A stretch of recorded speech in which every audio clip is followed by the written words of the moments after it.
Have you ever wondered how cats apologize to humans? Most people are convinced that they don't, that cats simply do whatever they want and then walk away as if nothing happened.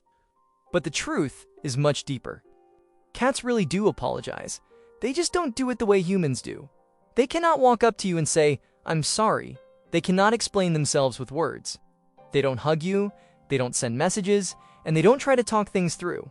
Instead, they speak a different language. A quiet language, a subtle language, a language that is very easy to miss. And that is exactly where the problem begins. Because if you don't know what to look for, you will miss these moments. And sometimes something even worse can happen. You might punish your cat at the exact moment when it was trying to make peace with you. And when that happens, you push away the only way your cat knows how to say, "I'm sorry." So let's begin with a signal that is hiding in plain sight. First, they look at you and slowly blink. Have you ever caught your cat staring at you after it did something wrong? It looks straight at you, and then it slowly closes its eyes.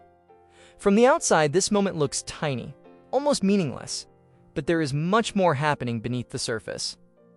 Many people know that slow blinking means trust, but almost nobody talks about what happens inside a cat's brain just seconds before that moment. When a cat senses tension in the room, maybe you raised your voice, reacted sharply, or your body language suddenly changed, its nervous system reacts to stress. Inside the brain, an alarm response begins. The instinct says only two things: run or freeze. But sometimes a cat does something extraordinary. It doesn't run. It doesn't hide. Instead, it stays. It keeps looking at you, and it deliberately closes its eyes. Think about what that really means. A predator willingly makes itself vulnerable in front of something that just scared it. For a moment, it gives up control. It literally becomes blind in front of a possible threat. That is not random. That is not automatic behavior. That is emotional risk. It is a signal that quietly says, "I don't want conflict. I still want to be close to you. Please see that." Research from the University of Sussex has shown that cats really do use slow blinking as a social signal. And something even more interesting happens.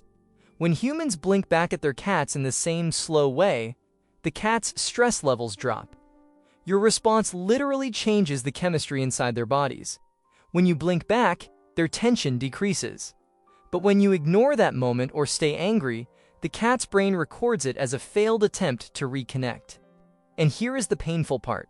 If a cat keeps trying to slow blink after a conflict but never receives a response, eventually it stops trying. Not because it stopped caring, not because it became distant, but because it gave up. It no longer believes the signal will be understood. The cat doesn't escalate the situation. It simply becomes quiet. And that silence is not peace. It is not calm. It is a cat that stopped trying to reach you. And later, I will show you another signal of apology that looks almost human, and it is exactly the signal that owners most often punish without realizing it. But first, the second sign. Second, they suddenly headbutt you. Have you ever been sitting on the couch, still a little irritated with your cat, and suddenly it walks up and presses its head directly into your hand, your face, or your arm? Most people smile when this happens, or they assume the cat just wants attention. But what if that moment means something more? What if it isn't just affection? What if it is an attempt to repair something that just broke between you? Cats have scent glands on their forehead, cheeks, and chin. When they rub their head against you, they leave pheromones on your skin. On a calm day, this can simply be a gesture of affection. But after conflict, the meaning changes completely. When tension fills the room, even your scent changes. Stress hormones influence your smell. And for a cat, which reads the world through scent the way we read facial expressions, that shift is very real. To the cat, it can feel like the bond between you has been disrupted. So the cat does something powerful. It comes closer, and it marks you again. It covers the tension with its own scent. It rewrites the emotional signature of your relationship, as if saying, "You are still my human, and I am still your cat." That is why a headbutt right after tension is not random affection. And it is not just a cute habit, it is intention. It is a primal attempt to rebuild closeness in the only language the cat truly has. The cat is refusing to let the connection between you break apart. Third, they bring you their favorite toy. Have you ever been upset with your cat and later discovered its favorite toy right next to you? On the couch? Near your feet? On the floor beside you? Sometimes even placed on your lap. Most people assume the cat just wants to play, or that it simply carried the toy there by coincidence. But what if that moment is not coincidence at all? What if your cat just gave you the most valuable thing it has, and you didn't even realize it? Cats are not dogs. They do not bring objects just to please you. When a cat brings something, there is almost always a reason. Animal behaviorists have noticed something fascinating. When a cat places an object near its owner after a tense moment, the behavior closely resembles what scientists call a reconciliation offering in animal social dynamics. The cat is not simply initiating play. It is offering something valuable in order to repair the relationship. Try seeing this moment from your cat's perspective. Your cat has one object that matters to it more than anything: a favorite toy. The toy it carries around. The toy it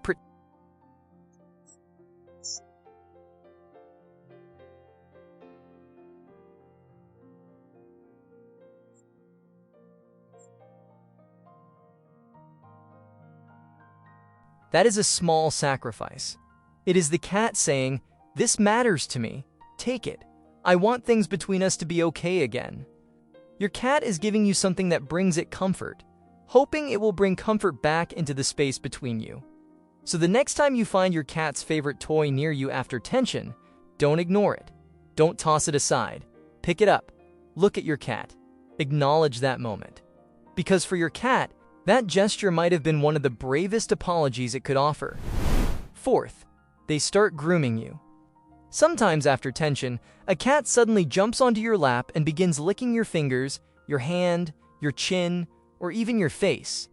Many people interpret this as strange cat behavior, something random, something meaningless. But in the social world of cats, grooming carries enormous importance. In cat colonies, mutual grooming is one of the strongest bonding behaviors that exists. And there is something very important to understand. Cats do not groom everyone. They do not do this with every animal around them. Research shows that cats usually groom only individuals with whom they share a strong social bond. That means it is not just hygiene, and it is not simply a quirky habit. It is a tool for maintaining relationships, a tool for releasing tension, and a tool for emotional repair. There is another fascinating layer to this behavior. When cats groom each other after conflict, their physiological stress responses can actually decrease. Heart rates slow down, their bodies calm. So when your cat licks your hand after tension, it is not just expressing emotion. Its body is literally calming itself through reconnection with you. This is no longer just about feelings. It is biology. It is regulation. It is the body restoring safety through contact with someone it trusts. And when you see it that way, something becomes clear. Sometimes, your cat's apology is not just a gesture toward you. It is also the way it puts its own emotional world back together. Fifth, they roll over and show their belly. This is probably one of the most misunderstood signals in the entire cat world. You scold your cat. Tension fills the air. And suddenly your cat drops onto its back and exposes its belly. Most owners see this and assume the cat wants to play. Or worse, they think the cat simply doesn't care about what just happened. But the truth is almost the opposite. The belly is the most vulnerable part of a cat's body. It protects the most vital organs. In the wild, no cat would expose that area without a serious reason. Not in front of someone it doesn't trust. Not unless it either feels completely safe or is intentionally lowering the threat level. When a cat rolls over after tension, that is exactly what is happening. The cat is not playing. It is not mocking you, and it is not ignoring the conflict. It is making itself vulnerable. It is saying, "I am not a threat. Please don't stay angry with me." And this is exactly where many misunderstandings happen. Most people see the exposed belly and instinctively reach down to rub it. And what happens next? The cat scratches or bites, and the owner assumes the cat was aggressive, manipulative, or unpredictable. But the truth is much simpler. The cat never asked to be touched. It never asked for a belly rub. It offered vulnerability. It offered reconciliation. Touching the belly in that moment breaks the very trust the cat was trying to rebuild. To the cat, that can feel like betrayal. So what should you do instead? Stay calm.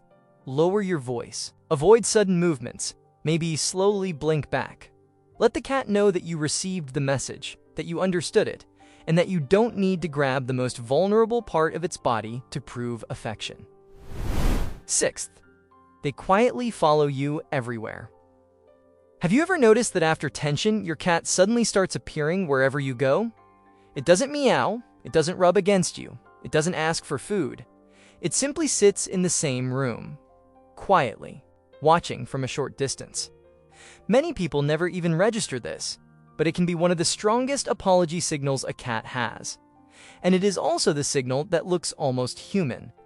Cats are naturally independent animals. When they want space, they simply leave. They disappear. They withdraw. It is very easy for a cat to remove itself from a situation, which is why the opposite behavior matters so much.